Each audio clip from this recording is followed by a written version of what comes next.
Buenos días, licenciada. Mi nombre es Cristian Alfredo Lázaro Lizano. Disculpe por la calidad del video y la iluminación. Es que ahora estoy con la computadora y con el celular, ya que no cuento con una cámara web. Eh, Así que no voy a mirar acá, sino acá. Ya. Este, el tema de hoy son las acciones y estrategias para la prevención de enfermedades transmitidas por agua, aire y alimentos. ¿Ya? Esta charla educativa se aborda en las acciones y estrategias necesarias para prevenir, controlar y mitigar enfermedades transmitidas. Estas enfermedades son una amenaza para la salud pública y es importante tomar medidas para evitar su propagación. A lo largo de la presentación se tratarán temas como las enfermedades más comunes, las estrategias para prevenir y mitigar su impacto en el caso de un brote, ¿no? Hay que recordar que estas enfermedades son las que vemos cotidianamente, ya que de por sí mismo el hecho de que el agua, el aire y los alimentos es algo que nosotros consumimos constantemente. Hay algunas personas que no conocen cómo evitar o cuántas enfermedades existen al respecto de esto, ¿no? Lo que se va a hacer en esta presentación es más o menos tener una idea de cuántas hay y cómo podemos prevenir estas enfermedades. Ya. Dentro de las enfermedades transmitidas por el agua, tenemos las más comunes como el cólera, el hepatitis A, la fiebre tifoidea y la gastroenteritis, ¿no? Recordemos que la gastroenteritis puede haber por muchas bacterias o muchos gérmenes que se encuentran dentro de de los mismos ambientes de las aguas empozadas o contaminadas, ¿no? Estas son cosas, eso lo que causa de por sí es que afectan la microbiota de los intestinos, lo cual hace que el paciente entre a una deshidratación por unas diarreas o por unos vómitos, y esto lo que puede ocasionar al mismo paciente es que se llega a deshidrate, pierde electrolitos y pueda complicarse su salud, ¿no? Llegando hasta posiblemente un estado de shock y al final la muerte. Ya. La prevención y control de estas enfermedades transmitidas por el agua son asegurar el agua potable sea segura para beber, mejorar la calidad del agua de la fuente de suministro y promover prácticas de higiene adecuadas. Ya. Cuando nos referimos a asegurar el agua que sea potable para beber, hay que tener en cuenta de que hay muchos tipos de almacenamiento para agua, ¿no? Como en algunos casos, en algunos asentamientos humanos, lo que utilizan es el pilón.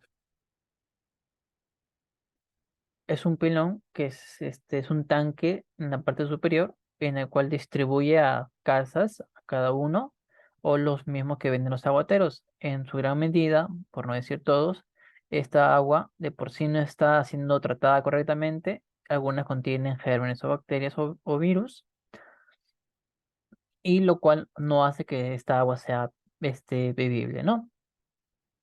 Continuamos con las enfermedades transmitidas por el aire. No, estas enfermedades transmitidas por el aire son causadas por la inhalación de microorganismos que se encuentran en el aire. Algunas enfermedades más comunes transmitidas por el aire incluyen la gripe, la influenza, el sarampión y la varicela, ¿no? Hay que recordar que estas enfermedades son aeróbicas. ¿Qué quiere decir aeróbicas, no? Estas enfermedades viven en el aire, o sea, se transmiten a medidas como del aire, ¿no? Por ejemplo, en el caso de la influenza, cuando nosotros tosemos o estornudamos, nosotros botamos algunas partículas. Estas partículas, las partículas de fluyen, si no me equivoco. Esto se transmite hacia otra persona que está a mi alrededor o en un mismo ambiente, hace que la persona se enferme y empiece con los síntomas y así se transmita constantemente de paciente a paciente, porque estas enfermedades viven en el mismo aire, ¿no? Ya, ¿cómo podemos prevenir estas enfermedades, no?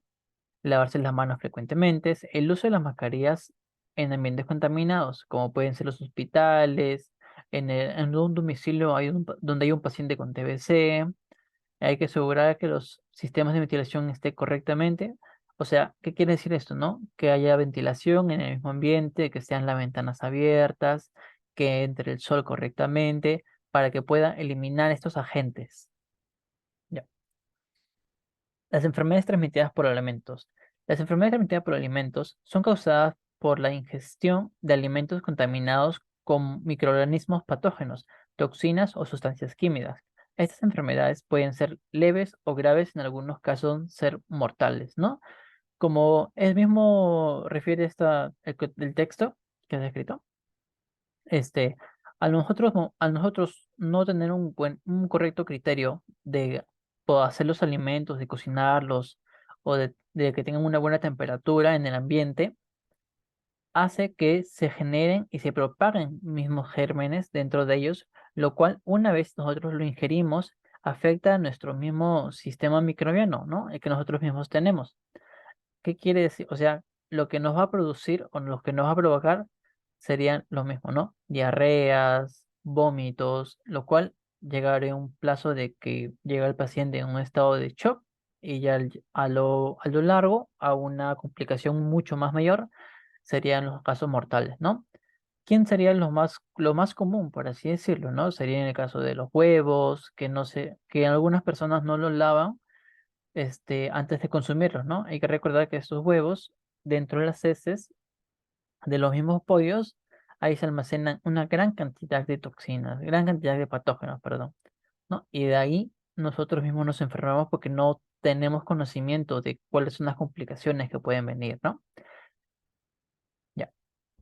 Las infecciones alimentarias, los tipos de enfermedades tenemos infecciones alimentarias causadas por la ingestión de alimentos, intoxicación alimentaria y las reacciones alérgicas causadas por la ingesta de alimentos que no tienen alérgenos como el maní, mariscos o la leche. Ya. ¿Cuáles son las estrategias de prevención y control? Estas por el agua y el aire, ¿no?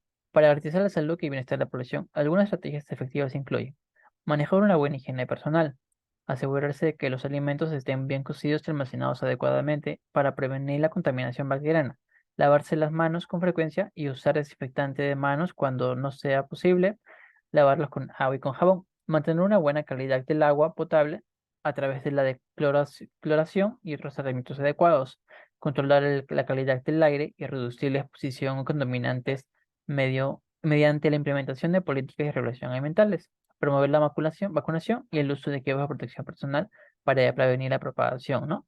Más que todo serían las mascarillas, como hemos visto en épocas de COVID, ¿no? Que las personas se vacunan o se les incentiva a que se vacunen, y el uso de las mascarillas, ya que el COVID también era una enfermedad aeróbica, o sea, se transmitía mediante el aire y vivían en el aire, ¿no? Por eso más que todo se está promoviendo esto. Ya. Y para finalizar, ¿cuáles serían la mitigación de enfermedades transmitidas por el agua, no? Ya, en la prevención y control tenemos a lavado frecuente de lavados y manos, el uso de mascarillas y distanciamiento para prevenir enfermedades transmitidas por el aire, al cocinar y almacenar alimentos adecuadamente para prevenir enfermedades transmitidas por los alimentos. En la mitigación de enfermedades transmitidas por el agua sería tratamiento del agua antes del consumo humano, mantenimiento adecuado de las tuberías y sistema de distribución de agua.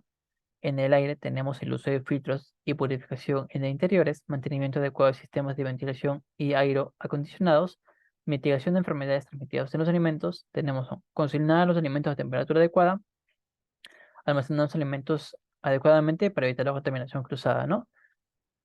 Como conclusión, tenemos que tener en cuenta que, como hemos visto, como se ha escuchado, estos tres, el agua, el aire y los alimentos, es algo que vemos constantemente en el día a día, es algo que nosotros consumimos, respiramos, comemos constantemente, ¿no? Y no tenemos un buen conocimiento de cuáles son los problemas que nos pueden dar estas enfermedades o cómo podemos tener estas enfermedades, ¿no? Más que todo esto se ha hecho para sensibilizar a la población vulnerable que no tienen los recursos suficientes para poder conseguir un filtro, por ejemplo, un filtro de aire que no hay en todas las casas, ¿no? Para ver cuáles son las maneras ideales, ¿no? Más que en esos pacientes sería una ventilación adecuada, abrir las ventanas o dejar siempre una apertura para que ingrese el aire hay así, ¿no? Un correcto almacenamiento del agua dentro de los estanques, correctamente lavados, el uso del cloro y los alimentos, lavar los alimentos antes de consumirlos y así, ¿no? Eso sería todo. Muchas gracias, licenciada. Hasta luego.